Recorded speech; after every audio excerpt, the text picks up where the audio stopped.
Well, hello everyone, and thank you very much to Simone and to the British Library for inviting me to speak at this really interesting event. I'm Debora Price, and I lecture down the road at King's College London, the Institute of Gerontology, which is an institute for the research and teaching about the ageing population. Today I'm going to present some work that I've been developing with a colleague, Dr. Lynn Livesey, which was part of a wider project that was funded by the Economic and Social Research Council. The essence of today's paper is to share with you some ideas about the language that government uses and why this is important. In short, the idea behind this analysis is that governments are powerful, and the way they speak both defines the terms of the debate and also how people like you and me think about ourselves. Well, when I agreed to speak at this event, I didn't, of course, know that our pensions minister, Steve Webb, was going to introduce his new Lamborghini Pensions policy. But people can, in the future, invest in tax-privileged pensions during their working lives.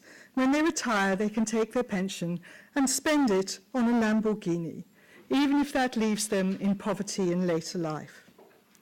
Now, Steve Webb is what we call an Orange Book liberal. He's a libertarian liberal, believing generally that the best way to deliver welfare is through private industry and markets, and that the optimal political system is one where people have maximum freedom from state control. His proposed policy has generally been greeted with delight, including from middle-aged people who are thinking about the things they might do with the money rather than buy a pension. And some of these are very sensible things, like pay off debt, pay off their mortgages, take a much-deserved holiday, replace their old appliances, help their families, and so on. Now, it's important to note, for what I'm going to say in the rest of this talk, that this is a highly individualized policy.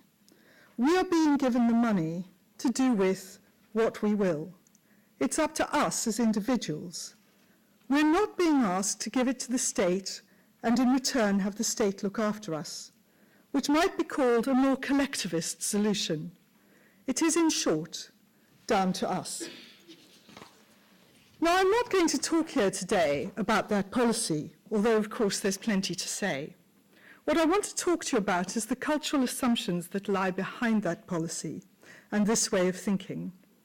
If we examine the public debate that's blown around since this budget announcement, it has focused very heavily on the degree of financial education and advice that people will need in order to be left with a reasonable income in later life. Left to their own devices under this policy, will they have the financial acumen to enjoy a reasonable and comfortable retirement, or will they waste their money? Or even, if not waste it, will they fail to invest it wisely and blow it all down the drain? To prevent this, the political, expert, and public debate is centering very heavily on what advice, information, and education the public needs to make sure it is the piles of money and not the money down the drain. So what I want to ask here is, what sort of citizens, what sort of people is government imagining that we are or could become for this kind of individualized policy to work?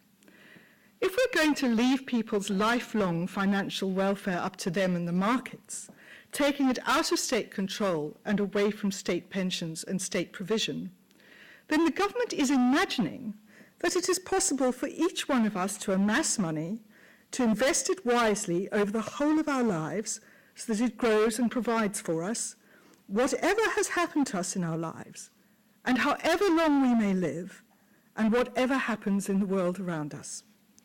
They are imagining us to be very different from the low-earning, low-saving, over-indebted people that many of us are, sometimes overly cautious with our money, sometimes spending too much, and all struggling to find any such thing as the right investment.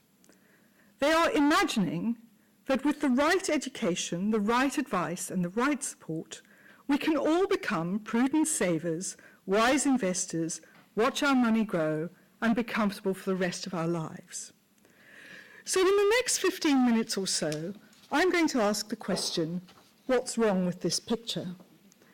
In considering that, I'll be focusing on two areas. First, how does the government go about fulfilling its vision? And second, what implications does that have for public policy and public debate? In trying to turn us into the type of citizen that they want us to be, the government is tapping into a long tradition of political influence on cultural change. They want us to be different and to change our way of life. They want us to have a different relationship with money, with housing, with savings, with debt, with consumption, with spending, with intergenerational exchanges of money and assets. In short, all these features that make up our everyday family and money practices. And governments are very powerful players in effecting cultural change. We see this here in a quote from a woman who is credited with marked effects on British culture in a host of domains, who really understood this phenomenon. Margaret Thatcher, in an interview with the Sunday Times in 1981, "It isn't that I set out on economic policies, it's that I set out really to change the approach. And changing the approach, changing the economics is the means of changing that approach. If you change the approach, you really are after the heart and soul of the nation. Economics are the method. The object is to change the heart and soul." If we think about the context for what the government is trying to do, it's very complex. Since the 1980s, money, finance, and investment has played a much greater part in the lives of ordinary people, with the right to buy council houses, huge increases in home ownership and mortgages, sell-offs of the privatized industries, many more financial products for savings, insurance, investments, increases in house prices, and ever-rising consumer debt with debit cards, credit cards, and loans. We've also had scandal after scandal in these financial industries, difficulties in predicting life expectancies, and lots of instances of inefficient markets, overpriced products, lack of transparency, and a bad deal for consumers. In this context, by the late 1990s, there was growing concern about the very high rates of pensioner poverty, with a third of pensioners living below the poverty line. And when the government started to properly investigate these things, we see, for example, in the year 2000, that half the adult population has less than £750 in savings, and 10% have no savings at all. So lots of people started to become aware that the financial markets for the provision of money in old age didn't seem to be working very well.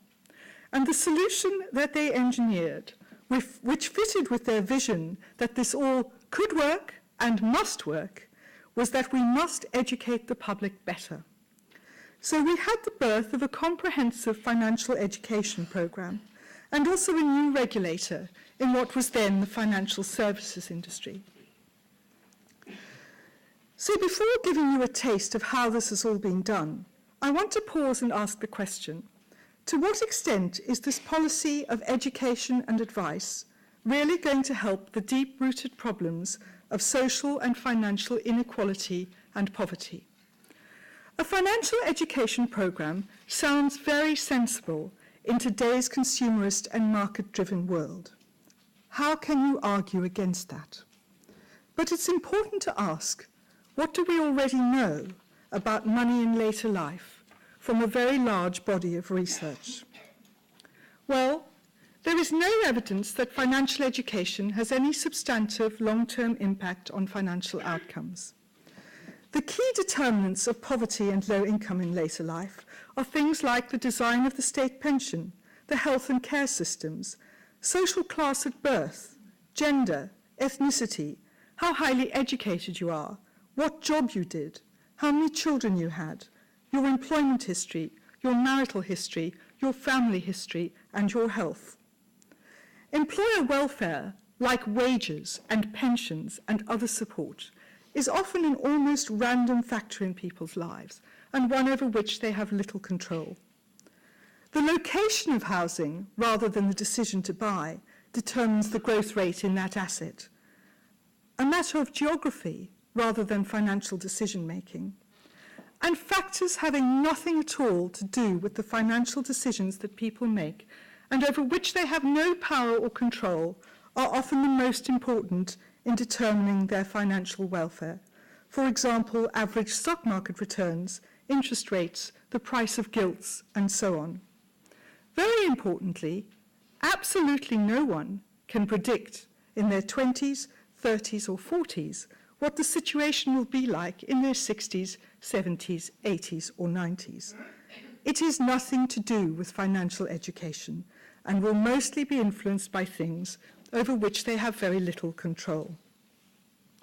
So from the perspective of someone like me, the solution that governments of various colour over the last couple of decades have fixed on is very far from the causes of the problem. But since the start of the century, the ability or capability of individuals to act as informed consumers has assumed new political importance. And what we see very clearly emerging through the policy documents of the 2000s is two complementary but very dominant discourses of financial capability. First, that the solution to structural problems in the provision of financial welfare and in market failures is to educate individuals and to create even more differentiated financial products. And two, that people, rather than governments, as individual consumers, could act as market regulators through using their consumer power, if only they were sufficiently financially capable. So this is the highly individualized discourse that has carried through into our Lamborghini Pensions policy, and the implications of it are very severe. Because by presenting the solution as one of education and advice, this enables government to say, if we give our citizens enough education and make them financially capable, then if they don't have enough money in later life, surely it's their fault and not ours. So what I want to do now is to give you just a few examples in the time that we have of how the very subtle use of language in everyday policy documents leads us all to thinking in this way. We see these two strands in one of the Financial Services Authority's earliest documents. The aim of the consumer education strategy is to help consumers make informed choices and manage their financial affairs better. It should also, through growing consumer pressure, increase competition in financial services markets, leading to innovation, better quality, and better value for money. And so you see here that while it all sounds quite sensible, what it means is that individuals, that is you, must change your behavior to meet the needs of the market. You are no longer a citizen of equal value to the state, but you're a consumer who must play your various parts in the functioning of the financial services industry. So perhaps you can see here what this language serves to do. It takes us firmly in one direction, that failures in the government project for the provision of financial welfare in late life through the private sector and the markets becomes not the result of flawed government policies, but of flawed people. If it doesn't work, it's not their fault in designing the system, it's yours for not being sufficiently informed. The language that it's all our individual fault continues throughout the decade. In this extract from the Financial Services Authority report in 2003, consumers are grappling with worries about their pensions and saving, insurance protection, and build-up of debt.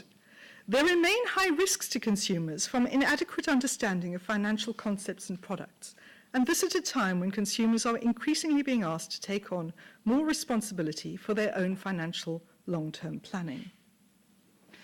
When we think hard about this kind of comment, we see that the political and economic environment, which has shrunk state provision and created these high risks to consumers, is not the subject of comment at all. While the high risks are recognized, these are interpreted here simplistically and wrongly as resulting simply from the inadequate understanding of financial affairs by consumers.